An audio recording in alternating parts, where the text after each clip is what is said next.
불법 근생빌라 적발로 인해 억울하게 시정명령을 받은 주민 피해 보셨습니다. 불법 근생빌라가 왜 만들어지고 또 무엇이 문제인지 조금 더 자세히 살펴보겠습니다. 조성엽 기자. 네, 근생빌라라는 말이 생소한 분들도 많으실 것 같은데요. 먼저 근생빌라가 뭔지 설명 좀 해주시죠. 네, 근생빌라는 간단히 말해 근린생활시설과 일반 빌라가 합쳐진 집합 건물로 보면 됩니다. 즉 상가나 사무실 용도의 근생시설과 일반 주거시설을 합친 형태의 다세대 주택인데요. 문제는 근린생활시설을 본래 용도에 맞지 않게 주거시설로 불법 변경하는 데 있습니다. 예. 불법인지를 모르고 변경하진 않았을 것 같고요. 그럼 애초에 이렇게 변경하는 이유가 뭔지 궁금합니다. 이득 때문입니까? 그렇습니다. 근생시설은 층수 제한이 없는데요. 그래서 일단 근생시설을 포함시켜 빌라를 지으면 더 높은 층수의 빌라를 지을 수 있습니다. 예. 그러고 나서 준공 허가를 받은 후 근생시설을 주거시설로 불법 용도 변경하는 건데 이렇게 되면 더 많은 세대수를 분양할 수가 있어서 개발 이익을 늘릴 수가 있는 거죠. 더불어 근생시설은 주거시설에 비해 주차장 설치 기준도 유리하게 적용받습니다. 다세대 주택 한 가구당 반드시 설치해야 할 주차 대수는 시설 면적 75제곱미터당 한 대인데 근생시설은 시설 면적 200제곱미터당 한 대이기 때문에 상대적으로 적은 주차장 면적으로 높은 층을 올릴 수 있는 겁니다. 네, 보도를 보면 근린생활시설에서 살다가 피해를 입는 주민들이 적지 않은 것 같은데요. 그런데도 주민들이 이걸 매입하는 이유가 뭔가요? 네, 근생시설인 걸 모르고 샀다면 매수자의 당연히 잘못이겠죠. 다만 공인중개사가 집을 소개할 때 이런 부분을 고지하지 않는 경우도 덜어 있습니다. 예. 그리고 근생시설인 걸 알고도 사는 경우가 있는데요. 이유는 주변 시세보다 저렴하기 때문이죠. 그리고 근생시설에서 살아도 적발만 안 되면 된다는 인식도 근생빌라를 매입하는 이유로 꼽을 수 있습니다. 예, 적발만 안 되면 된다. 거꾸로 말하면 이 적발될 수도 있지만 적발되지 않는 사례도 많다는 뜻 같습니다. 그렇죠. 서울시청 공무원 말에 따르면 적발되는 이유는 많은 경우 다른 주민의 신고 때문입니다. 예. 임대인과 임차인 간의 분쟁이나 다툼, 또 그 밖에 이해가 엮여 있는 관계에서 신고가 이뤄지고 적발이 된다는 건데요. 그도 그럴 것이 그 집을 직접 들어가 보지 않는 이상 그곳이 어떻게 살고 있는지 모르지 않습니까? 그렇죠. 네, 그러니 주민신고가 없는 한 적발되지 않을 가능성이 높은 거죠. 어떻게 보면 복불복과 같은 겁니다. 네. 그렇다면 적발만 안 되면 주민들이 입는 다른 피해는 없습니까? 네, 그렇진 않습니다. 근생빌라는 전입신고도 할 수 있고 또 주택임대차보호법의 보호도 받을 수 있습니다만 불리한 점이 상당히 많습니다. 일단 근생시설이기 때문에 제1금융권의 전세자금 대출이 안 됩니다. 또 취득세와 재산세를 주거시설에 비해 훨씬 더 많이 내야 합니다. 더불어 일반 주택은 일정 기간 이상 소유하면 양도소득세 비과세 혜택을 받을 수 있지만 근린생활시설에는 이런 혜택이 없습니다. 거주 자체의 문제도 있는데요. 애초 주택 용도로 짓지 않았고 임의로 변경하는 과정에서 목재나 합판 소재의 가벽을 주로 사용하기 때문에 방음이나 단열 문제도 발생합니다. 무엇보다 적발될 경우 시세의 10%의 이행강제금을 내야 합니다. 토지 또는 주택 시가 표준액을 기준으로 10%를 이행강제금으로 내는 건데 강남과 같이 시세가 높은 곳은 1년에 2, 3천만 원의 이행강제금을 부과하기도 합니다. 예. 자, 이런 사례가 앞서 보도된 이 서대문구에만 있는 것 같진 않고 어떻습니까? 이런 불법 근생빌라가 많은 실정입니까? 네, 제가 서대문구의 한정에 홍제동과 연희동, 창천동에 소재한 빌라 10곳을 무작위로 선정해서 건축물 대장을 확인해 봤는데요. 무려 6곳이 근린생활시설을 포함하고 있었습니다. 네. 표본이 적어 확률상으로 따질 수가 없고 또 6곳 중에 얼마나 많은 곳이 주거시설로 변경한지는 직접 가보지 않아 확인할 수 없지만 그 수가 적지 않을 것으로 판단됩니다. 한 공인중개사는 신촌의 경우 빌라와 원룸 10곳 중 8, 9곳이 근생시설을 주거시설로 변경했을 것이라고 예상했습니다. 10곳 중 6곳이라면 절반 이상이라는 건데요. 그렇습니다. 그렇다면 실질적인 적발 건수는 어떻게 됩니까? 네, 서울시가 작년까지 불법 용도 변경한 근생빌라를 적발한 건수는 총 877건입니다. 네. 이행강제금은 62억여 원을 부과했는데요. 매년 근생빌라를 단속하고 있지만 앞서 말한 것처럼 적발하는 데 한계가 있다 보니 계속 늘어나는 실정입니다. 예, 적발 건수도 생각보다 많고 이게 계속 늘어나는 실정이라 더 문제가 되고 있는 것 같은데. 그렇습니다. 자, 그럼 이런 피해를 보지 않기 위해서는 어떤 대책이 필요합니까? 네, 최근엔 주변 시세보다 싸게 살 수 있다는 점을 내세워서 건축주 측에서 이른바 수익형 투자 상품으로 홍보해 매수를 예. 권유하고 있는 경우가 있는데요. 하지만 매입해서는 안 되겠죠. 무엇보다 위법 건축물이고요. 일반 빌라에 비해 집값 상승이 적은 데다 나중에 되팔기도 쉽지 않기 때문입니다.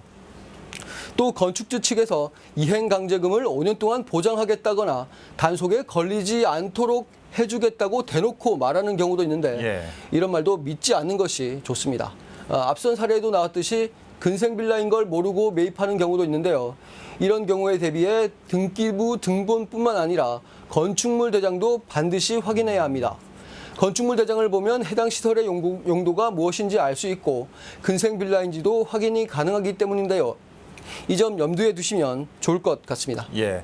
자, 다세대 주택 계약하시려는 분들 꼼꼼히 확인하셔야 될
법리적으로 절대로 불가능하고요.